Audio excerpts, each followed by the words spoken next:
We are still working from the Lee Ames Draw 50 series. Today we're going to be drawing one of Columbus's ships, the Santa Maria. Now, who can name Columbus's 3 ships? It is a trick question. Be sure you know the real names of Columbus's 3 ships. I see the hand, not so sure. Go ahead. Pretty good. The Nina, Pinta, Santa Maria. Not correct. Anyone else know the names of Columbus's ships? Nasa. The Nacho, the Pita Bread, and the Santa Maria. That is very close, but no. Sorry? Yes. You learn so much from the Mr. Dawson. I'm always telling you stuff that sounds a little hinky. Well, I'm going to tell you something that's absolutely true that you can then take home and amaze your friends and parents with. There were 3 ships: the Santa Maria, the Pinta, and the Santa Clara. Santa Clara? The Santa Clara. The Santa Clara was the smallest of Columbus's ships.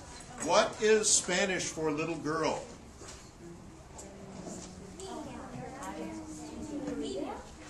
Try Nina. Yes. So Nina was a nickname for the Santa Clara, the smallest of the 3 ships, the little girl ship. Nina. And you can look at this. Is in all the history books. I don't know why nobody knows this. It's the Santa Maria, the Pinta, and the Santa Clara, nicknamed the Nina. That's big. Make a wager on that, children. I'm going to make a brown line that represents the water. We have to start to draw the Santa Maria, knowing where it's going to hit the water. This is brown water. It's probably someplace like the Hudson River. Brown. There you go. Now I'm going to draw the hull. The hull comes somewhat under the water. Up and out. This is a picture that will be much easier to draw large. Large, as big as it can be. Nasos, what were you going to tell me? Nothing. Something about pita bread? No. Peanut butter? No. Nachos? No. Nothing. Okay. I was going to say... Monkeys who ride tricycles? No. The Hulk is supposed to be green, not brown. I did not say Hulk. I said the hull. The hull. Like the hull of...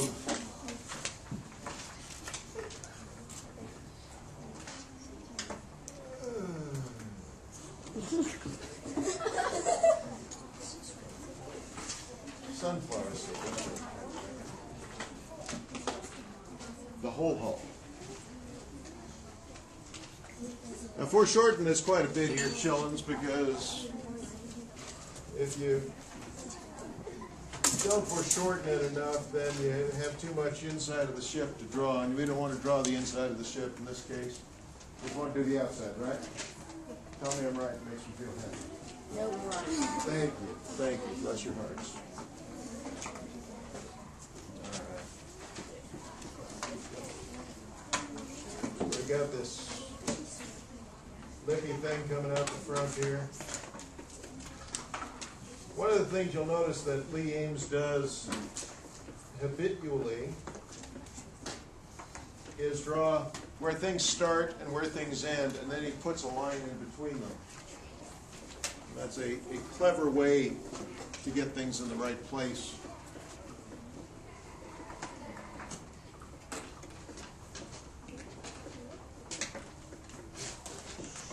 We've got the lip of the ship back here in the stern. We drew this extending line here, and what we're going to do is finish off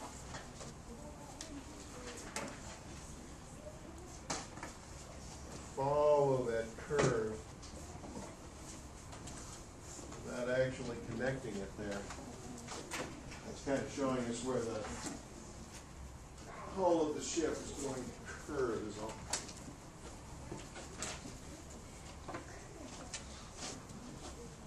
They have kind of a spur coming off of here in the front. Very tall mainmast.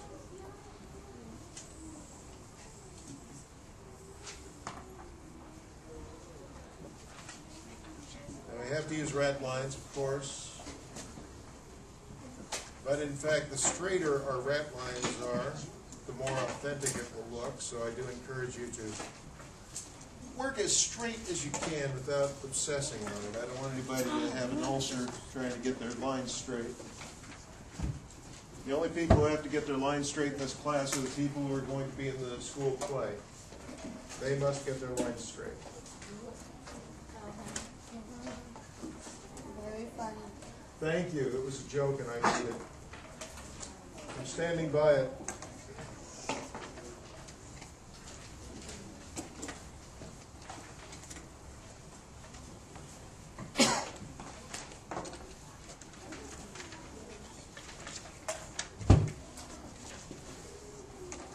Gotta add a bit of rudder here in my hand.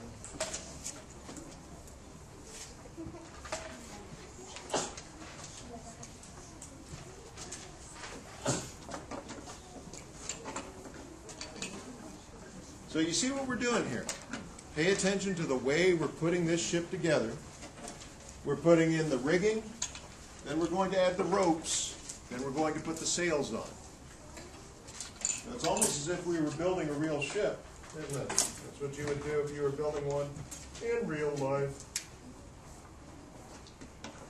We can add another mast up here in the front. It's going to have a crossbar.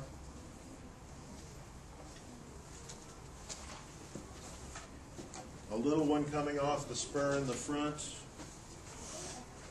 Let's see, we got some rigging right about here.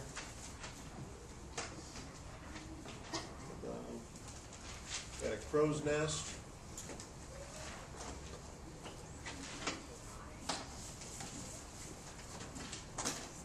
Crow's nest was a cool job. You got to be up there, you were just up there watching for stuff.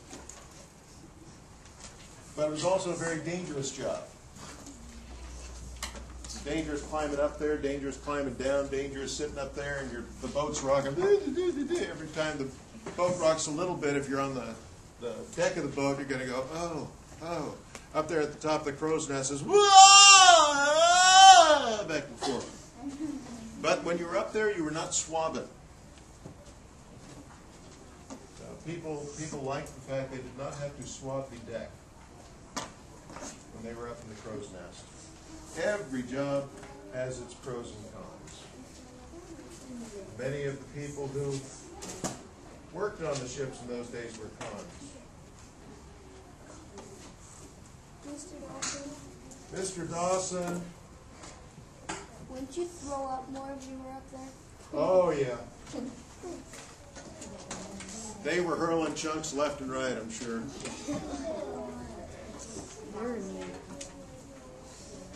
Yes, how can I help you? If you're up in the crow's nest, if the ship does, you'll be the last one. You're the last person to sink, that's right. Unless it keels over, and then you'd be the first one to fall out. Wow. Out there. Yes, I'm sure that seasickness was a big concern for the people in the crow's nest there.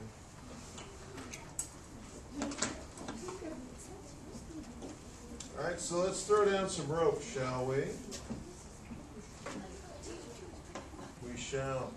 So this high sail up here, it is connected to the rigging below.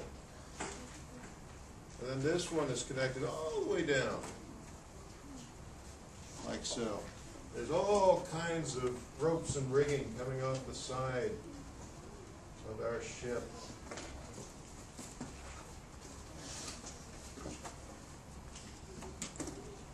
In various locations.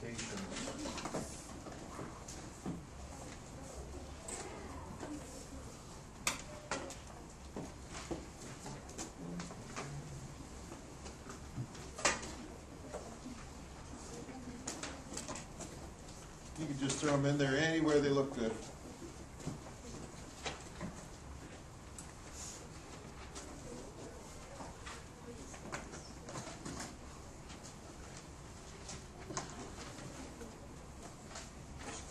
I've got another spark coming off here. I haven't even drawn it yet.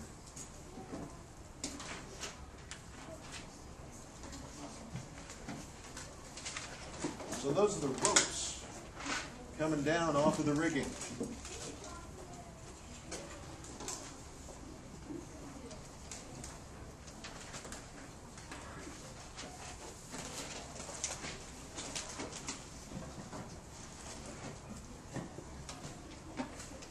And the sails are going to be foreshortened and billowing out, right? So you can draw the bottoms of the sails, sort of like that. Little billowing curly Q. So billowing curly Q. I can't see your picture. You're not going to show me the picture, right? You are? Yay. No, you're not going to hide your picture? Yes, you're going to show it to me? I like the way it's coming out here. Don't be hiding no pictures from me. I like it. You like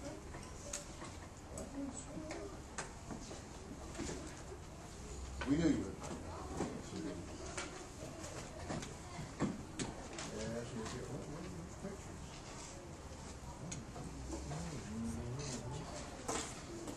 See that picture? I like it. I like it, sure. Indeed. I know one thing for sure. I'm not the best drawer in the ship. Those of you who have caught up to me and would like to continue, just use the drawing lesson as it has been handed to you. You don't have to wait for me. I just like to draw along with you, is all. So we've got the billows of the sails. Now you want to connect the top of the sail with where it's billowing out. Take out the ropes that you can't see. Take out the masts where they're hidden by the sails. So by putting in the ropes first, I think this would billow out a little more, I think. Add the rigging, then the ropes, then the sails. You can make the sails look much more realistic.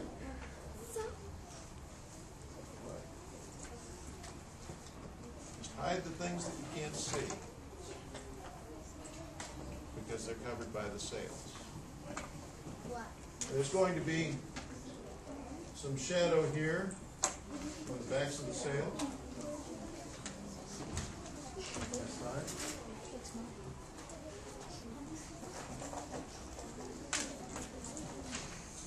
So we've got the sails, now we can add a lot more rigging. We have to have some way to get up to the top of the mast, pull up and let down the sails. And maybe lots of ropes. And these, if you want to use a ruler for these, I would even sanction that. Generally, I don't like to be that concerned with perfectly straight lines, but just like you students, these lines are supposed to be taught.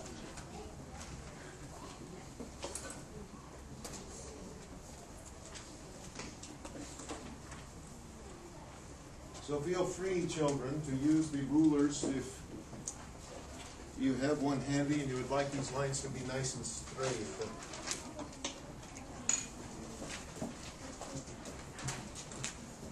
a lot of the things we draw when we're drawing animals, when we're drawing people, the straight lines aren't that perfectly straight, are they? No. No. So trying to get them perfectly straight actually makes things look less realistic. But in this case, when we're drawing trains and boats and planes passing by, they mean a trip to Paris or Rome. or somewhere else, but not for me. The trains and boats and planes took you away, away from me. We were so in love. So dramatic. Why don't you sing along with me when I sing these songs? I can never understand them. The ship goes sinking in the ocean. That's right. Yes. So when you're drawing animals and people and most things, the perfectly straight lines don't matter. But when you're drawing machinery, when you're drawing boats with very tight ropes, when you're drawing train engines, buildings, the straight lines actually make them look more realistic. So I'm not going to fault you for using your rulers in those instances. This is a Spanish ship, so it's going to have a Spanish cross on the mainsail. And just like he lays it out there, do the curvy lines and then the tops.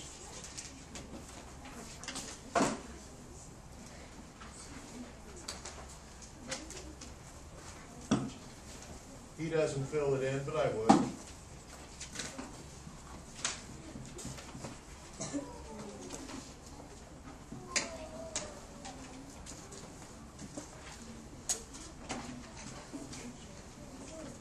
He suggests some gaps back here, so just a couple of straight lines.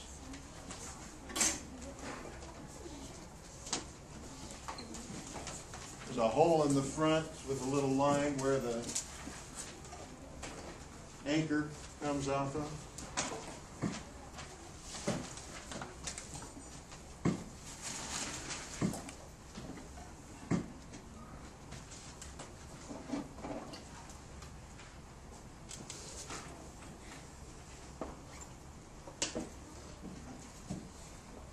And you can finish it off with some rigging that attaches all of the masts together at the top.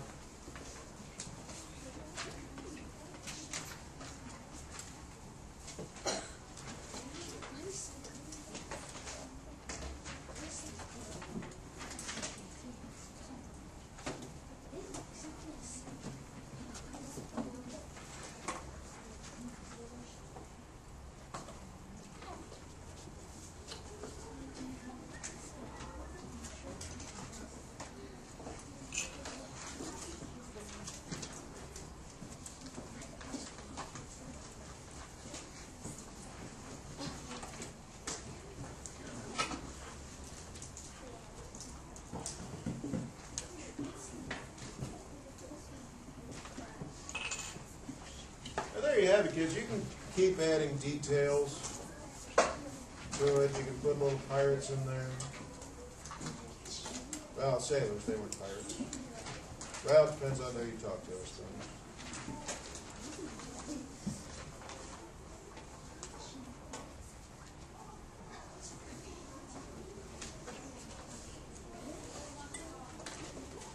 And that is the Santa Maria. What was the name of Columbus's third ship? Santa Clara, nicknamed. Very good. My work is done here. Anybody have something they want me to put up on the website? Maybe NASA? I always like to see the drawings that are created by NASA. Hold it with two hands, please, and point it toward me.